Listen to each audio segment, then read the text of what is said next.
जय जोहार। अमर छत्तीसगढ़ देख रहे हैं आप। मैं हूं आशीष त्रिपाठी आपके साथ और सख्ती से आ रही बड़ी खबर से शुरुआत करेंगे बुलेटिन की, जहां पर एक पोस्ट ऑफिस की छत भर भरा कर गिर पड़ी। दरअसल दफ्तर में मौजूद कर्मचारी बाल बाल बचे। जर्जर भवन में पोस्ट ऑफिस चल रहा था और कर्मचारियों की शिकायत के बाद भी नया भवन नहीं मिला और आज ये हालत हो गई है। और कर्मचारी ने भागकर किसी तरह से अपनी जान बचाई। जर्जर खंडहर भवन में पोस्ट ऑफिस चल रहा था और इस पोस्ट ऑफिस में आप देखिए क्या हालात हो चुके हैं। जो पूरा छत का आधा हिस्सा है वो भर भरा कर नीचे आ गया। वो तो गनीमत ये रही कि उस वक्त वहाँ कोई मौजूद नहीं था, अन्यथा उसके ऊपर जिसके भी ऊपर ये गिरता उसकी हालत ख़राब हो सकती थी। और हो सकता है इस हादसे में जो संभावनाएं दिखाई दे रही हैं, तस्वीरें जो दिखाई दे रही हैं, उससे ये जानलेवा भी हो सकती थी। हालांकि बस एक इत्तेफाक की बात है कि उस वक्त वहाँ कोई मौजूद नहीं था और ज़रा अंदेशा होते ही कर्मचारियों ने भागकर किसी तरह से अपनी जान बचाई। ये हालात हैं एक डाकघर के।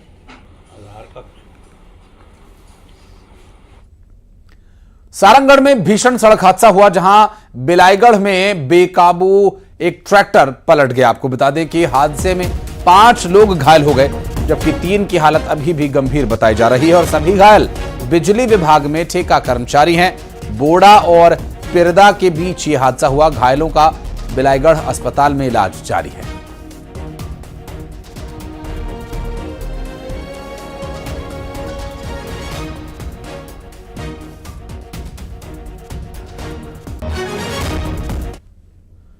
और जांजगीर चांपा से एक बड़ी खबर, जहां मॉर्निंग वॉक पर निकले 6 बच्चों को पिकअप में रौंद डाला।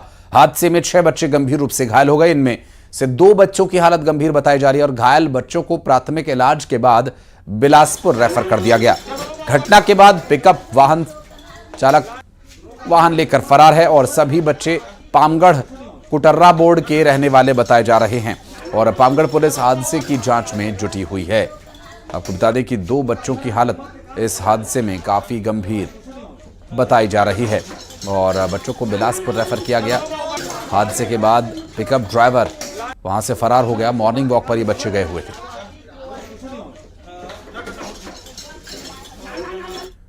और बड़ी खबर बलरामपुर से, जहां घर के बाहर से लापता 10 साल के बच्चे का शव मिला है। दरअसल बच्चे का सिर धड़ से अलग मिला और 2 सितंबर से ये बच्चा घर से लापता बताया जा रहा है। घर के बाहर से ही ये लापता हो गया था और परिजनों ने बच्चे के अपहरण की आशंका भी जताई और पुलिस लोगों से पूछताछ कर रही है।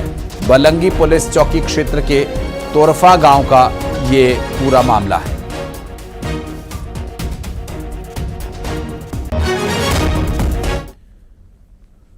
और अंबिकापुर में एक शख्स को बेरहमी से पीटा गया।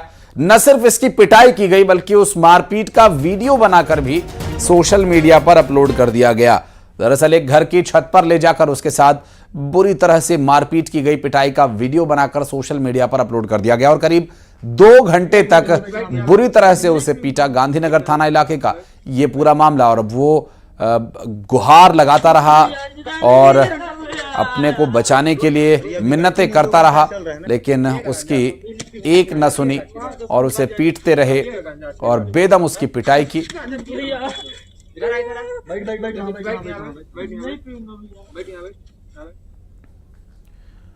और बलौदाबाजार में ओवरलोडेड वाहनों की वजह से, माफ कीजिएगा, ओवरलोड 33 केवी लाइन की वजह से ये लगभग 10 मिनट तक खंभे से बिजली के तार से चिंगारियां उठती रही, आग उठती रही। 50 मीटर की दूरी ही एक दुकान दूरी पर थी और ये देखिए आग की लपटें। एक तरह से ये खतरे की बहुत बड़ी घंटी, लेकिन उसको देखने सुनने वाला कोई नहीं। बड़ा हादसा होने से टल गया। कटंगी गांव में ये हादसा हुआ। हालांकि गनीमत ये रही कि और किसी तरह का नुकसान यहां पर नहीं हुआ। बताया जा रहा है कि ओवरलोड होने की वजह से ये इस तरह की आग की लपटें इससे उठ रही थी और 33 केवी लाइन का ये तार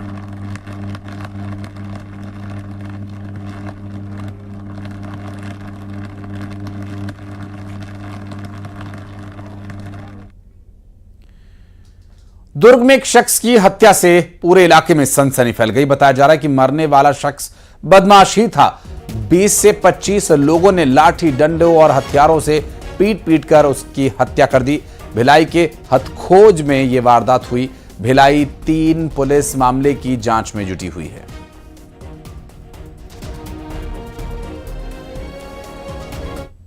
और दुर्ग में लेडी डॉक्टर के साथ लाखों रुपए की ठगी हुई। बदमाशों ने महिला से 60 लाख रुपए ठग लिए। होटल कारोबार में मुनाफे का झांसा दिया था और सुपेला थाना क्षेत्र का यह पूरा मामला बताया जा रहा है।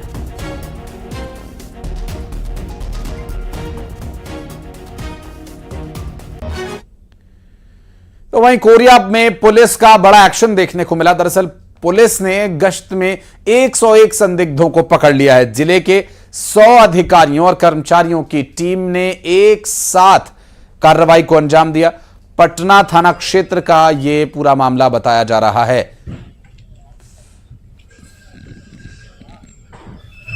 भैया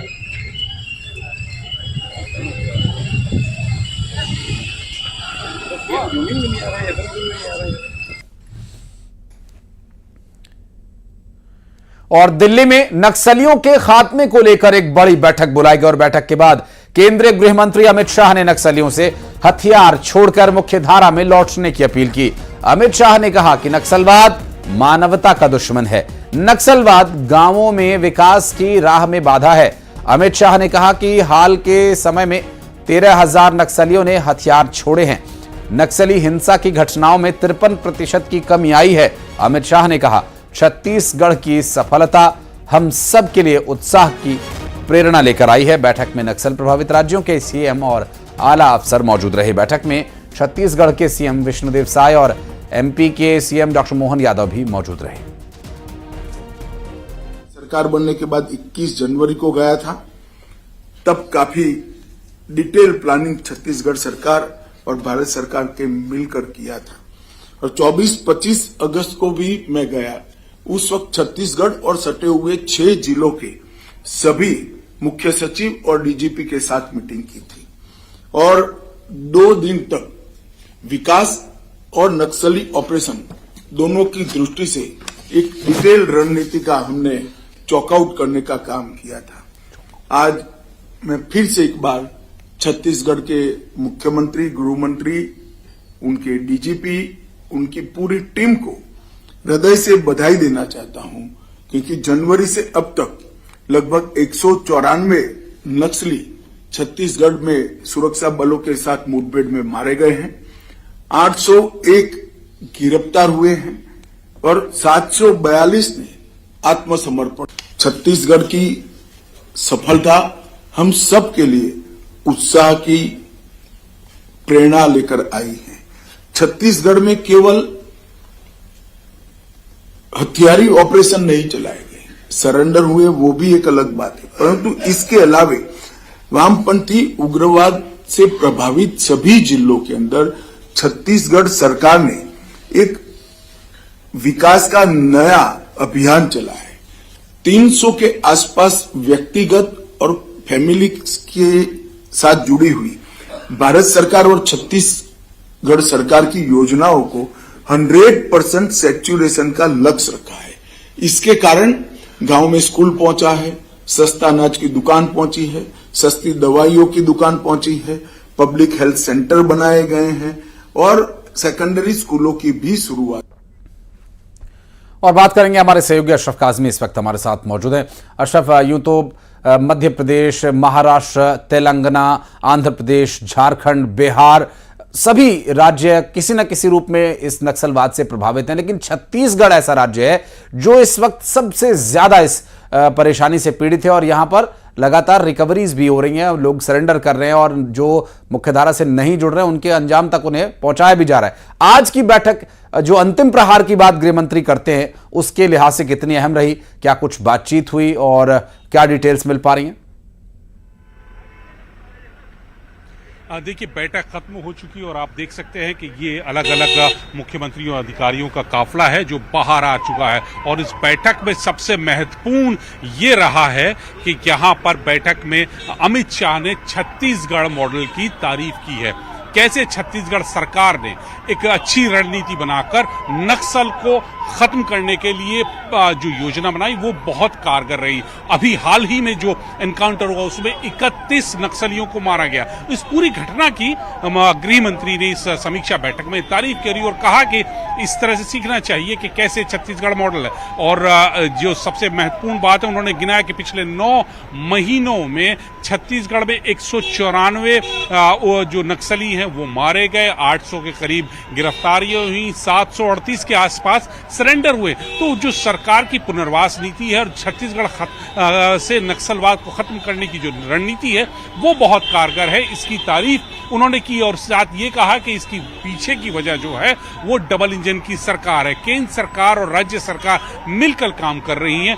इसके लिए ये यहाँ पर बहुत महत्वपूर्ण बैठक रही है। इसमें जो सलाह दी गई वो यही की दी गई कि इससे जो सलाह क्या कहा जाए कि जो आह्वान किया गया गृह मंत्री की तरफ से कि नक्सली हथियार छोड़ें और मुख्य धारा में आए। सरकार उनके पुनर्वास के लिए सारा काम कर रही है। और साथ साथ एक चीज और बताई गई कि नक्सलवाद को देश से खत्म करने के लिए मार्च 2026 का लक्ष्य तय किया गया है। तो यानी यह है कि या तो आप नक्सल को छोड़ दीजिए, हथियार छोड़ दीजिए, वामपंथी जो विचारधारा है उसे छोड़कर आप इधर आ जाइए मुख्य धारा में, नहीं तो 2026 मार्च तक जो भी नक्सली उग्रवाद से प्रभावित हैं या उसकी नीति को चल रहे हैं उन सबको मार दिया जाएगा। सरकार का बहुत साफ कहना है और यही बात यहां दोहराई गई और छत्तीसगढ़ को बहुत सराहा गया और तमाम राज्यों ने भी इस बात की सराहना की कि कैसे एक अच्छी रणनीति बनाकर कोऑर्डिनेशन कर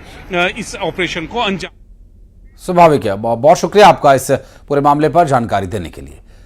और प्रधानमंत्री नरेंद्र मोदी से मुख्यमंत्री विष्णुदेव साय की मुलाकात होनी है। शाम 6 बजे ये मुलाकात होगी। आपको बता दें कि सीएम साय पीएम मोदी को नक्सल विरोधी अभियान में सफलता की जानकारी भी देंगे और विकास कार्यों पर भी पीएम मोदी से मुख्यमंत्री विष्णुदेव साय की चर्चा होगी। और आज दिल्ली के दौरे पर हैं मुख्यमंत्री और इस दौरान वो गृह मंत्री की उस बैठक में तो शामिल हुए ही, साथ ही आज प्रधानमंत्री नरेंद्र मोदी से भी वे मुलाकात करेंगे। और अंबिकापुर में प्रशासन ने अतिक्रमण के खिलाफ बड़ा अभियान चलाया है और नगर निगम और प्रशासन की टीम सड़क पर उतरे। दुकानों के बाहर जो सामान रखकर अतिक्रमण किया गया था, अतिक्रमण करने वालों का सामान भी जब्त कर लिया गया। प्रशासन की कार्रवाई से व्यापारियों में भी हड़कंप मचा हुआ है। देखिए, दुकानों के बाहर लगे मैनीक्यून्स और इसके अलावा जो सामान दुकान के बाहर तक लटका कर उसका प्रदर्शन और उसे बेचने का ये प्रयास दुकानदारों का रहता है। उसके लिए अब यहाँ प्रशासनिक स्तर पर अंबिकापुर में बड़ा एक्शन लिया गया और दुकानों के बाहर रखे सामानों को जब्त कर लिया गया। और हमारे सहयोगी श्रवण महंत इस वक्त हमारे साथ जुड़ गए। श्रवण, ये कार्रवाई जो की गई, मार्केट में लगने वाले ट्रैफिक जाम से तो राहत मिलेगी, लेकिन ये होता क्या है, जिस दिन ये कार्रवाई होती है उसके 1-2 दिन तो ठीक रहता है, फिर वापस ये ढाक के 3-5 जस का तस हो जाता है।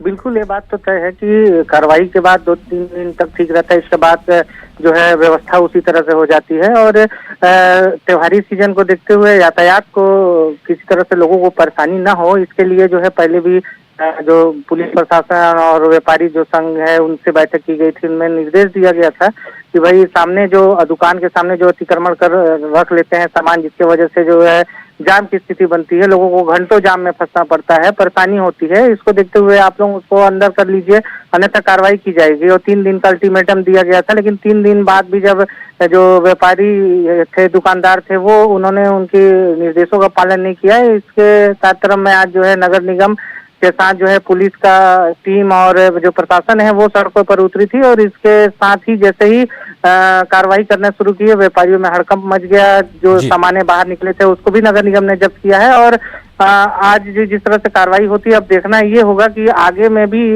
इस तरह से जो व्यवस्था है वो दुरुस्त होती है या फिर 2-3 दिन बाद फिर से उसी तरह से फिर से अव्यवस्था दिखने को मिलेगा। जी, बहुत शुक्रिया आपका। और आज भिलाई विधायक देवेंद्र यादव की कोर्ट में पेशी होनी है। देवेंद्र यादव की आज न्यायिक रिमांड एक बार फिर खत्म हो रही है। बलौदाबाजार आगजनी और हिंसा मामले में जेल में बंद है विधायक 17 अगस्त से रायपुर सेंट्रल जेल में ये बंद है देवेंद्र यादव। आज विधायक देवेंद्र यादव का वीडियो कॉन्फ्रेंसिंग के माध्यम से उनकी पेशी हो सकती है।